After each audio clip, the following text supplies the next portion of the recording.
بسم اللہ الرحمن الرحیم. میرا نام داؤد خان ہے. میں گورنمنٹ آف خیبر پختونخوا میں سیکٹری سائنس اینڈ ٹیکنالوجی اور انفارمیشن ٹیکنالوجی ہوں.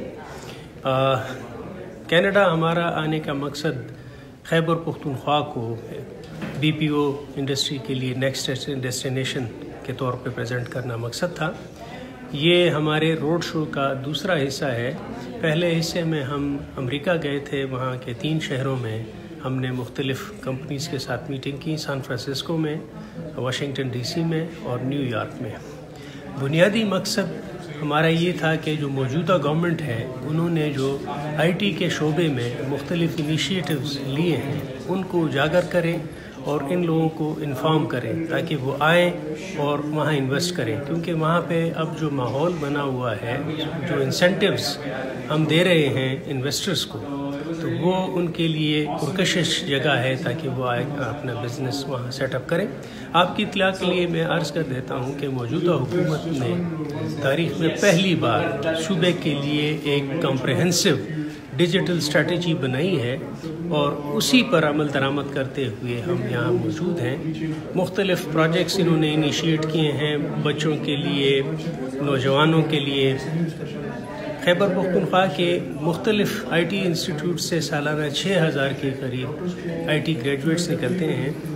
اس طرح اگر دیکھا جائے تو یہ ایک بہت بڑا چیلنج بھی ہے لیکن اپرچونٹی بھی ہے. کیونکہ اگر یوتھ پہ آپ فوکس نہیں کریں گے تو آپ اپنے فیوچر کو محفوظ نہیں کر سکتے.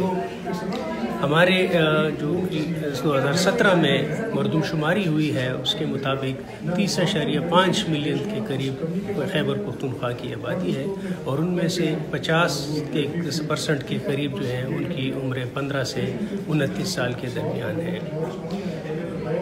اس حکومت نے انقلابی اقدامات لیتے ہوئے سرکاری اسکولوں میں 1200 کے قریب آئی ٹی لیبس بنائی ہیں اور بچوں کے لیے ارلی کوڈنگ کا جو یا ارلی ایج پروگرامنگ جسے کہتے ہیں اس کا انیشیٹو لیا ہے جو ترقی یافتہ ممالک میں پایا جاتا ہے اور عام طور پہ ترقی پذیر ممالک میں نہیں ہے. اس کے علاوہ خواتین کے لیے، وہ خواتین ہمارے ہاں کلچرل بیریئر بھی ہے اور خواتین کا باہر نکلنا اتنا آسان نہیں ہے، تو وہ خواتین جن کے ساتھ کوئی سکلز اویلیبل ہیں تو ان کو ہم نے آئی ٹی کے مختلف لیولز کی ٹریننگز دی ہیں. یہ پہلا پروجیکٹ ہم نے پائلٹ بیسس پہ 5 ضلعوں میں کیا تھا اور اس میں ہم نے 1221 خواتین کو ٹرین کیا تھا. اب وہ گھر بیٹھے اپنے کاروبار اسٹیبلش کر سکتی ہیں اور اپنے جو پروڈکٹ ہیں اس کو وہ مارکیٹ کر سکتی ہیں آن لائن. تو اس کی سکسیس سٹوری کو دیکھتے ہوئے موجودہ حکومت نے اس پروگرام کو پورے صوبے تک ایکسٹینڈ کر دیا ہے اور ہم تقریباً 20,000 کے قریب خواتین کو مختلف لیولز کی ٹریننگ دیں گے تاکہ وہ اپنا روزگار بنا سکیں اور اپنی فیملیز کو فیڈ کر سکیں. ایک اور بہت اہم پروگرام ہے جس کو ہم درشل کے نام سے کہتے ہیں. یہ پبلکلی فنڈڈ انکیوبیشن سینٹرز ہیں جس میں ہم ورکنگ سپیس پرووائڈ کریں گے اور آئی ٹی گریجویٹس کو ٹرین کریں گے.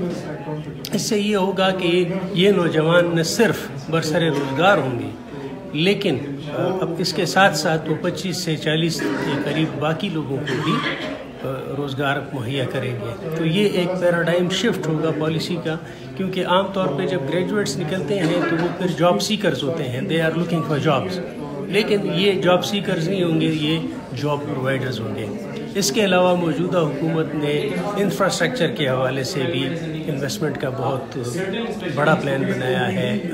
ڈیجیٹل سٹی کا ہے، آئی ٹی پارکس ہیں ایبٹ آباد میں، پشاور میں، اور سب سے بڑا پروجیکٹ جو ہری پور کا ملحقہ علاقہ ہے اسلام آباد کے ساتھ، اس میں انٹرنیٹ سٹی کے لیے ابھی ہم تقریباً 4,500 کنال کے قریب زمین ایکوائر کر رہے ہیں اور ہم آلریڈی ان ڈائلاگ ہیں ود دی آئی ٹی جو کمپنیز ہیں پرائیویٹ. انہوں نے انٹرسٹ شو کیا ہے کہ وہ وہاں آ کر اپنا بزنس قائم کریں گے، اسٹیبلش کریں گے. تو یہ اس حکومت نے انپریسیڈنٹڈ اور اچھے اسٹیپس لیے ہیں اور آئی ٹی سیکٹر کو رائٹ ٹریک پہ لگا دیا ہے جس کے خاطر خواہ نتائج بہت جلد ہم دیکھیں گے.